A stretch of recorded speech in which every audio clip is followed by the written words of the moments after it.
Police are still trying to find 3 people they want to question about the death of a 10-year-old girl in Woking. It's believed they've left the UK. Migrants from the Bibby Stockholm barge in Dorset have spent the night in alternative accommodation after traces of bacteria was found in the water system. I'm live at Stadium Australia just hours before England's kick-off against Colombia in their World Cup quarter-final here in Sydney.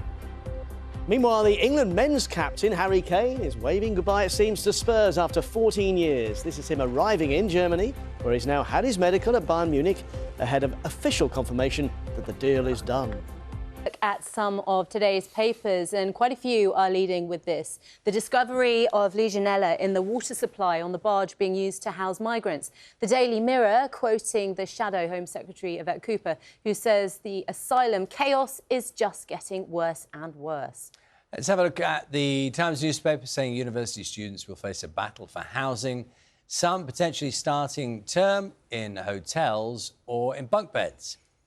And many of the back pages are leading with Harry Kane's transfer news. The Express pictures the former Spurs captain in Germany for a medical ahead of an £86 million deal to sign for Bayern Munich.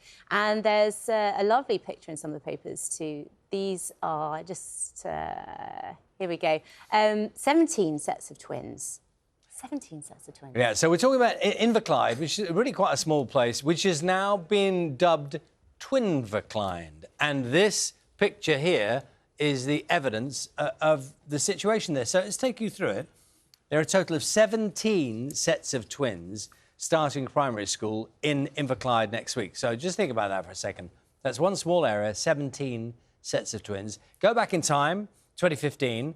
Apparently 19 sets of twins started primary education at that time, which is even more. Unbelievable. And this year, the 2023 class, it means that in total, this quite small area has had 147 sets of twins since 2013. So that's an average of 13 new sets of twins every school year. Have we still got the picture there? Can we have a look at it again?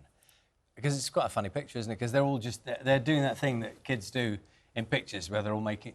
Is that the one where they're all making faces? Or are they just kind of making signs or whatever? There was one of the pictures in the paper, they're all sticking their tongues out and kind of sort of making faces to the camera. But, yeah, that's quite a statistic, isn't it, Mike? You like a statistic? I do. And what strikes me, imagine being the teacher. They'll have to have name badges on, won't they? Because, you know, when you get twins, often identical twins, it's so hard. Yes. You always get them the wrong way round, aren't They're you? not... all those ones are not in the same class. Oh, quite fine. a few of them are. Yeah. I mean, there's quite a few of them in the same Maybe being the class. head teacher in That was kind of assembly. gathering. Yeah. Very confusing. Oh, lovely picture there, wasn't it?